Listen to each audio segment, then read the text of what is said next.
Asoosama gabaabaa Jaalala Dhoksaa Kutaa Tokkoffaa. Barreessaan Firaa'ol Tilentii. Qopheessaan Umar Qaasim. Jaalala Dhoksaa.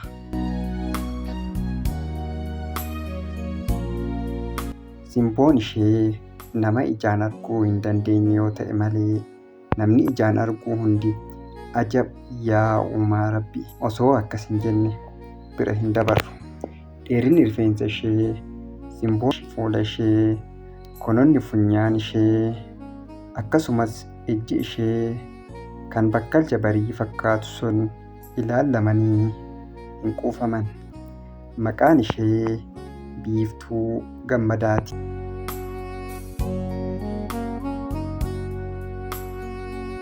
Biiftuun dhalattee kan guddatte Oromiyaa giddu galeessaa godina Arsii Bahaa keessattidha. Dhalattuu baadiyyaa ilma qotee bulaati. Abbaan ishee obbo Gammadaan harka qalleessa yoo ta'u hojii humnaa hojjetee maatii isaa jiraachisa. Biiftuus barsiisee galmaan gahuuf akka duubatti hin deebine sammuun isaatii fi waadaa galeera. Biiftuun barattuu kutaa 9ffaati. Kutaa 1 hamma 8ffaa mana barumsa naannoo isaanii jirutti barattee xumurte.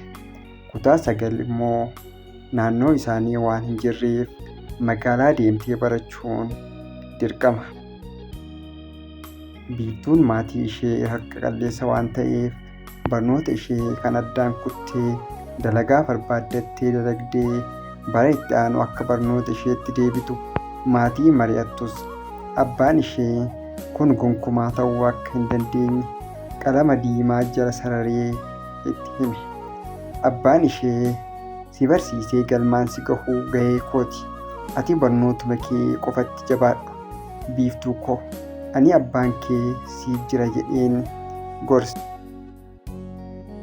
Onneen Biiftuu gammachuudhaan akka jabbii hidhaa irraa gadi lakkifamteetti erga burraaqxee booda iddoo teessuu kaatee abbaa ishee addaa fi maddii isaa erga dhungatteen booda achumaan itti fuftee harmee ishee adde Boontuu Guutamaas adda ishee fi maddii ishee dhungattee teesse. Abbaan ishee guyyaa boruu akka magaalaa Asallaa deemanii mana barumsaa Haacaaluu Hundeessaatti ishee galmeessan itti himan. Biiftuunis gammaddee abbaa koo baay'ee galatoomi, akkan cimee baradhee boru jireenya kootii fi jireenya maatii keenyaa hundi jijjiiru waadaa isiniif gala jettee.